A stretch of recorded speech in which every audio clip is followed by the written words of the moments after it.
नमस्कार दोस्तों। क्या नोटबंदी बाद देश को यह पता चल पाएगा कि प्रधानमंत्री मोदी ने किस मंशा से नोटबंदी का फैसला किया था? आखिर देश को नोटबंदी की जरूरत क्या थी और बीते 6 सालों में देश को नोटबंदी से हासिल क्या हुआ?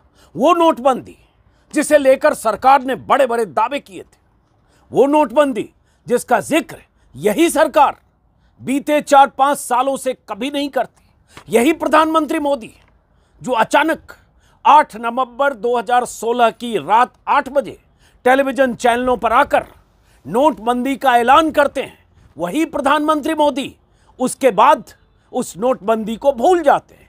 कहीं जिक्र नहीं, किसी मैनिफेस्टो में, किसी रैली में, किसी कार्यक्रम में, सरकार की किसी तरह की के ऐलान में कहीं जिक्र नहीं कि उस नोटबंदी से देश को हासिल क्या हुआ। लेकिन नोटबंदी से क्या नुकसान हुआ और नोटबंदी के क्या फायदे नहीं हुए, उसकी लिस्ट लंबी है। उस लिस्ट पर आने से पहले कि ये बात आज क्यों हो रही है, ये बात 6 साल बाद ये सवाल क्यों उठा, ये इसलिए उठा कि विपक्षी दल और कुछ आलोचक ये सवाल तो लगातार उठाते हैं, लेकिन सुप्रीम कोर्ट में कल सुनवाई के दौरान सुप्रीम कोर्ट की संविधान पीठ ने, 5 जजों की पीठ ने केंद्र सरकार और आरबीआई को नोटिस देकर कहा है कि 9 नवंबर तक बताएं कि किस कानून से 1000 और 500 रुपए के नोट बंद किए। अब ये मोदी सरकार के लिए बड़े झटके की तरह है, क्योंकि उन्हें अब कोर्ट में बताना पड़ेगा कि किस कानून से बंद किए। और ये नौबत इसलिए आई कि क्योंकि सुप्रीम कोर्ट में 58 याचिकाएं सुप्रीम कोर्ट में है जिस पर सुनवाई हो रही है, जिसमें यही सवाल पूछे गए हैं कि आखिर सरकार ने, केंद्र सरकार ने नोटबंदी क्यों किया। उस फैसले को चुनौती दी गई है। आज के अखबार जो आपके यहां पहुंचे होंगे, हर अखबार की, ज्यादातर अखबार की, कुछ अखबार की नहीं भी है, ज्यादातर अखबार की यही हेडलाइन है कि सुप्रीम कोर्ट ने कहा है कि नोटबंदी का परीक्षण करेगा सुप्रीम कोर्ट। लक्ष्मण रेखा हमें पता है, लेकिन यह जरूरी है। क्या कहा था मोदी ने नोटबंदी के 5 दिन बाद, वो मैं आगे बताऊंगा। और उस कहे के बाद प्रधानमंत्री मोदी उस 50 दिन के बाद, जो 50 दिन की मियाद उन्होंने मांगी थी, उसके बाद प्रधानमंत्री मोदी के भाषणों में नोटबंदी गायब क्यों हो गया, वो भी आगे। लेकिन पहले सुप्रीम कोर्ट में क्या हुआ है और इससे सरकार के लिए मुश्किल कैसे खड़ी हो सकती है। और दिलचस्प बात यह भी है कि जब सुप्रीम कोर्ट में कल सुनवाई हो रही थी तो solicitor general of India Bharat सरकार की नुमाइंदगी करते हुए तुषार मेहता ने कोर्ट में कहा कि नोटबंदी का मामला सिर्फ एकेडमिक ही है, 6 साल पहले का फैसला है, अब इसमें कुछ नहीं बचा है। एकेडमिक मुद्दों पर अदालत को अपना समय बर्बाद नहीं करना चाहिए। इतना बड़ा नोटबंदी का फैसला अचानक लगा मोदी जी को कि सारे घर के बदल डालूंगा। नोट को 1000 और 500 के नोट रद्दी के भाव चले गए, कागज रद्दी कागज में तब्दील हो गए। उसके बदले 2000 के नए नोट छपकर आ गए, 500 के नए नोट छपकर आ गए। और उसके बाद कुछ पता ही नहीं चला बीते 5 सालों में सरकार की तरफ से कोई व्हाइट पेपर या कोई जानकारी नहीं है। खामियों की बात अभी हम आगे बताएंगे। और वहां सॉलिसिटर जनरल ऑफ इंडिया कहते हैं कि ये एकेडमिक मुद्दा है, इस पर बहस करना, बात करना अदालत के समय की बर्बादी है। 6 साल पहले का फैसला है, कुछ नहीं बचा। तो बात तो इस पर जरूर होनी चाहिए, लेकिन होगी क्या और क्या है, इसको गौर से समझिए और क्यों जरूरी है। क्या कहा था नोटबंदी के वक्त, सरकार के क्या दावे थे, संसद से लेकर सड़क तक, रैली से लेकर भाषण तक और सोशल मीडिया पर तमाम मंत्री लगातार जुट गए थे कि कितना गेम चेंजर होने वाला है नोटबंदी का वो फैसला। आपको याद होगा, कतारों में लोग लगे, 100 से ज्यादा लोगों की मौतें हुई अपना ही पैसा निकालने या एक्सचेंज करने के चक्कर में। देश भर में हड़कंप मचा, बवाल मचा, बेरोजगारी हुई, नौकरियां गई, तमाम तरह की मुश्किलें हुई, कैश क्रंच हुआ। वो सब हुआ, लोग उसके बाद भी लोगों को लगा हो सकता है कुछ चमत्कार होने वाला है, हो सकता है कुछ मिरेकल होने वाला है, क्योंकि मोदी जी ने कहा तो यही है। मोदी जी के मुताबिक या सरकार के मुताबिक दावे क्या थे? काले धन को इससे खत्म किया जाएगा।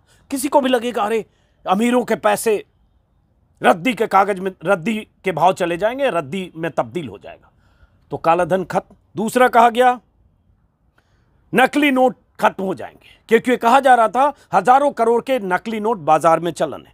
तीसरा कहा गया था बड़े नोटों को कम करेंगे ताकि काला धन जमा न हो सके, क्योंकि लोग हजार हजार की गड्डियां बक्सों में रखते हैं। हालांकि अभी 2000 की गड्डियां हाल के दिनों में बरामद हुई है, चाहे वो रांची में पूजा सिंघल जो आईएएस अधिकारी, करप्ट आईएएस अधिकारी के सीए के घर से बरामद हुआ हो 20 करोड़, या पार्थ चटर्जी के महिला मित्र के घरों से या ठिकानों से 50 करोड़ की नकदी बरामद हुई है बंगाल में, उसमें भी 2000 के ज्यादा नोट थे। लेकिन ये 3-4 बड़ी बातें कही गई, और उन बड़ी बातों का क्या हश्र है वो हम आगे बताएंगे डेटा के साथ, मैंने पहले भी वीडियो में बताया। लेकिन सवाल यही है कि क्या देश को अभी भी पता चलेगा कि क्यों 1000 और 500 के नोट बंद किए गए। तो पहले कोर्ट में क्या हुआ उसको समझिए, क्यों हुआ ये कि बहुत सारे लोग याचिका कोर्ट में लोगों ने डाली थी कि ये जानना चाहते हैं कि किस कानून के तहत कैसे बंद किया गया। आरबीआई एक्ट के तहत केंद्र को करेंसी नोट बंद करने का, रद्द करने का हक नहीं है। रिजर्व बैंक ये सार्वजनिक करे कि कैसे ये फैसला लिया गया, कौन सी मीटिंग हुई और सरकार ने ये क्यों किया। और ये सुनवाई की तारीख आते आते जो कल की तारीख आई, जिसमें जो अहम बातें सुप्रीम कोर्ट में कही गई, जब सॉलिसिटर जनरल ऑफ इंडिया की तरफ से कहा गया कि ये वक्त की बर्बादी है, तो बहस के दौरान कोर्ट ने कहा कि हम सरकार के नीतिगत फैसलों की न्यायिक समीक्षा को लेकर अपनी लक्ष्मण रेखा जानते हैं, लेकिन 2016 के नोटबंदी के फैसले की पड़ताल जरूर करेंगे, जिससे पता चल सके कि यह मामला सिर्फ एकेडमिक बौद्धिक बहस का तो नहीं रह गया है। कोर्ट ने कहा कि जब कोई मामला संविधान पीठ के सामने लाया जाता है तो जवाब देना उसकी जिम्मेदारी बन जाती है, और यही गले की फांस अब सरकार की है अगर वो जवाब देते हैं तो। और जवाब देना पड़ेगा, चूंकि उनसे नोटिस जारी करके आरबीआई और सरकार को पूछा है सुप्रीम कोर्ट ने। और इसमें हुआ ये था कि 2016 में जब नोटबंदी हुई, उसके बाद देश भर की अदालतों में कई मामले आए, जिसमें सुप्रीम कोर्ट में सबसे अधिक मामले 58 मामले सुप्रीम कोर्ट में थे, और उसके बाद इस मामले को 5 जजों की बेंच को रेफर किया गया। याचिकाकर्ताओं की तरफ से कई बड़े बड़े वकील, जिसमें पी चिदम्बरम जो कांग्रेस के नेता, वित्त मंत्री रहे, देश के गृह मंत्री, वो भी कल थे अदालत में। और उन्होंने कहा कि नोटबंदी के कारण लोगों की नौकरियां चली गई, लोग बेरोजगार हो गए, नोटबंदी करनी थी तो बैकअप में कैश होना चाहिए था। क्या इस फैसले में विवेक का इस्तेमाल किया गया? क्या यह अपनी मर्जी का फैसला था? दस्तावेज का अवलोकन होना चाहिए। सरकार ने जो आरबीआई के अधिकारियों को सलाह दी, उससे संबंधित दस्तावेज दिखाए जाएं। संसद में दस्तावेज नहीं दिखाए गए। सुप्रीम कोर्ट शीर्ष अदालत है, ऐसे में यहां देखा जाए, मतलब आरबीआई की कौन सी मीटिंग हुई, उसका नोट क्या है, कि कोई भी मीटिंग होती है उसके नोट्स बनते हैं, उसका नोट क्या है, मिनट्स ऑफ मीटिंग कहां दर्ज है, सरकार से संवाद का नोट्स क्या है, वो अदालत के सामने आए। आज तक किसी को पता ही नहीं चला। बल्कि दिलचस्प बात यह है कि नोटबंदी के वक्त प्रधानमंत्री ने जब ऐलान किया, सब लोगों को झटका लगा, अरे ये क्या हुआ, क्योंकि सब इंतजार कर रहे थे कि 8 बजे क्या होना है। बाद में पता चला कि उनके कैबिनेट में किसी को नहीं पता था कि क्या होने वाला है, किसी को भनक नहीं थी, किसी को। कुछ लोग तो कहते हैं वित्त मंत्री को भी नहीं थी, अरुण जेटली उस वक्त थे, लेकिन मान लो उन्हें हो सकता है रही हो, लेकिन बाकी किसी को कुछ पता नहीं। ये गेम चेंजर योजना, आइडिया प्रधानमंत्री मोदी का था। तो अब सुप्रीम कोर्ट में जवाब देना होगा। और क्या कहा था मोदी ने, और उसके बाद नोटबंदी से क्या हुआ, कुछ आंकड़े बताऊं उससे पहले। प्रधानमंत्री मोदी का वो भाषण, जो नोटबंदी लागू करने के 5 दिन बाद गोवा का भाषण है, गोवा में एक सभा में उन्होंने कहा 50 दिन का समय मांगते हुए। एक बार जरा सुनिए वो भाषण। भाइयों बहनों, मैंने सिर्फ देश से 50 दिन मांगे हैं, 50 दिन। 30 दिसंबर तक मुझे मौका दीजिए मेरे भाइयों बहनों। अगर 30 दिसंबर के बाद कोई मेरी कमी रह जाए, कोई मेरी गलती निकल जाए, कोई मेरा गलत इरादा निकल जाए, आप जिस चौराहे में मुझे खड़ा करेंगे, मैं खड़ा होकर के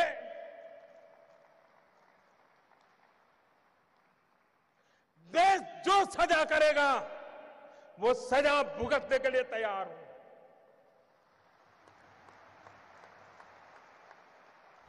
सुन लिया आपने प्रधानमंत्री मोदी को।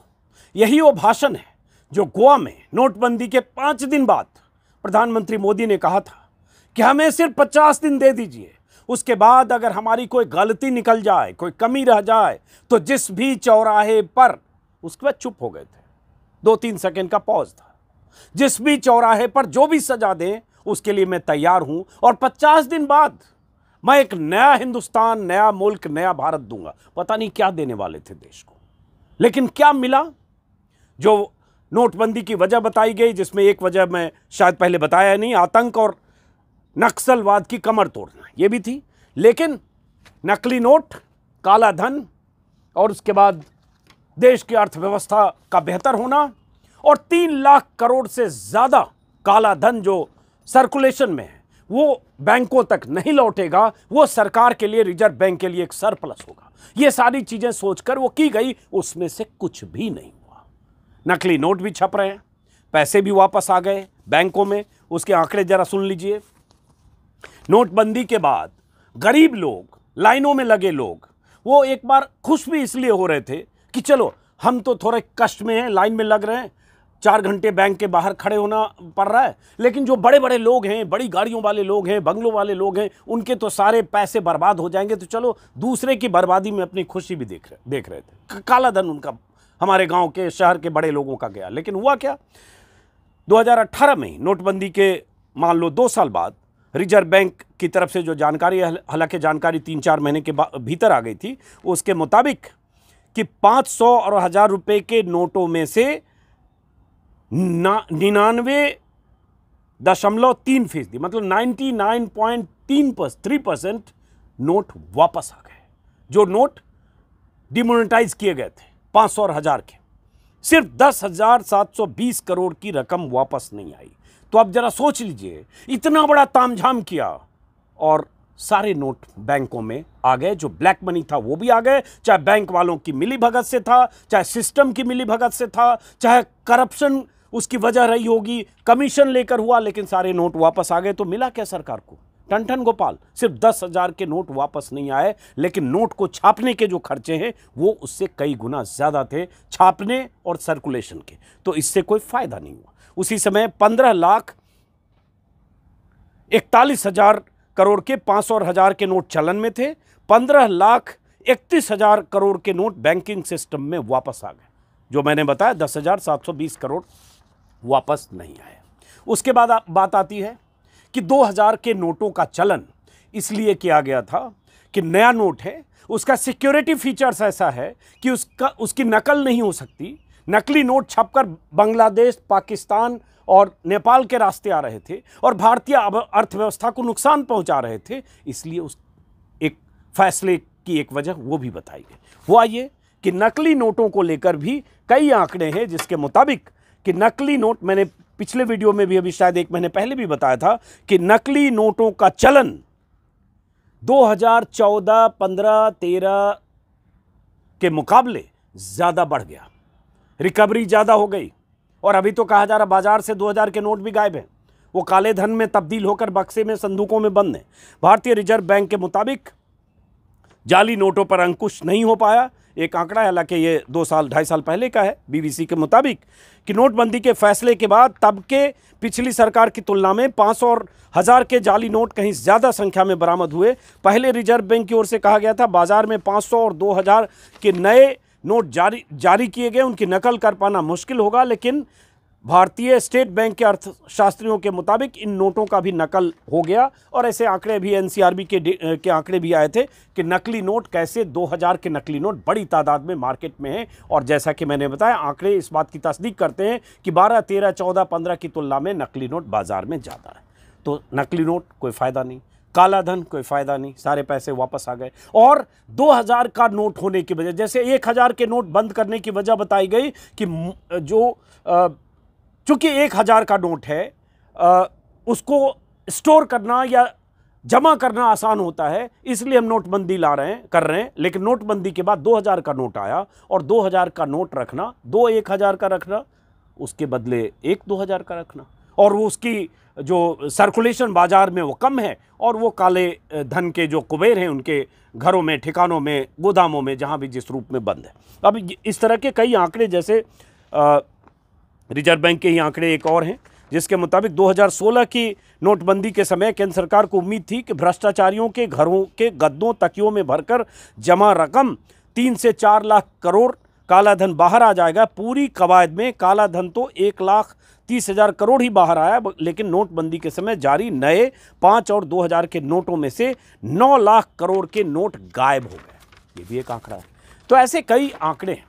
अब सवाल यही है, नक्सल, आतंकवाद, काला धन और इतने फायदे जो गिनाए गए, जैसे एक नकली नोट का जिक्र मैंने किया, उसका एक और डेटा है, ये अभी ताजा मामला है सितंबर 2022 का, कि 2021 में दिल्ली पुलिस द्वारा नकली नोटों की बरामदगी में 1342% की तेजी हुई, 1342%।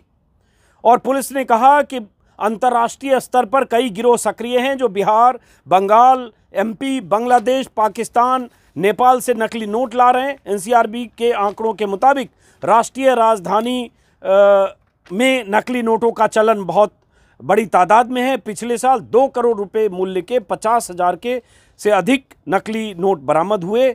2020 में लॉकडाउन के दौरान जब यात्रा प्रतिबंधित थी, तब भी नकली नोट बरामद हुए, और अभी भी उन सीमाओं से जहां से नकली नोट पहले भारत में नकली नोट की खेप आती थी, वहां से नकली नोट अभी भी भारत में आ रहा है। तो अगर फायदे गिनाएं कि नोटबंदी से क्या फायदा हुआ, तो कहना मुश्किल है। और कहना मुश्किल है या कोई फायदे की लिस्ट नहीं है। इसलिए 5 साल से, 5.5 साल से कोई सरकार का मंत्री, कोई बीजेपी का नेता, इंक्लूडिंग प्राइम मिनिस्टर, कभी नोटबंदी का जिक्र नहीं करते। भारत सरकार की तमाम उपलब्धियां 8 साल, 8.5 साल में बताई और गिनाई जाती है, नोटबंदी उसमें कहीं नहीं होता है। अभी भी जब मोदी सरकार के 8 साल हुए, या मोदी के शासन में गुजरात और केंद्र को मिलाकर 20 साल हुए, कई तरह के आयोजन हुए, नोटबंदी का जिक्र नहीं, क्योंकि नोटबंदी का कोई फायदा है नहीं। तो अब सवाल यह उठता है, क्या सरकार ये बताएगी कि नोटबंदी क्यों हुई, क्यों 1000 और 500 के नोटों के चलन को बंद किया गया। बहरहाल उम्मीद है कि सुप्रीम कोर्ट ने जिस ढंग से एक तारीख मुकर्रर की है, उस तारीख पर सरकार की तरफ से जवाब भी आएगा। ये भी जवाब देना पड़ेगा कि आखिर नोटबंदी का फैसला क्यों किया, किन कानूनों के तहत किया, क्या नोटबंदी मौलिक अधिकारों का उल्लंघन है, क्या नोटबंदी के लिए सरकार को आरबीआई के साथ जो बैठकें करनी चाहिए थी, जो कागजों पर उसके नोट्स होने चाहिए थे, क्या वो नहीं है। क्योंकि सुप्रीम कोर्ट ने यह भी कहा है कि हम वो दस्तावेज देखना चाहेंगे, मीटिंग के वो दस्तावेज जो नोटबंदी के पहले हुई थी। तो अब ये सब मुझे उम्मीद है कि आने वाले समय में सामने आएगा। 6 साल हो गए, 6 साल बाद ही सही, अगर पता चलता है तो अच्छी बात है। कायदे से होना तो ये चाहिए था कि सरकार को श्वेत पत्र जारी करना चाहिए था, जो 6 साल हो गए। देखते हैं क्या होता है। तो फिलहाल इस वीडियो को यहीं ख़त्म करते हैं, फिर मुलाकात होगी। नमस्कार।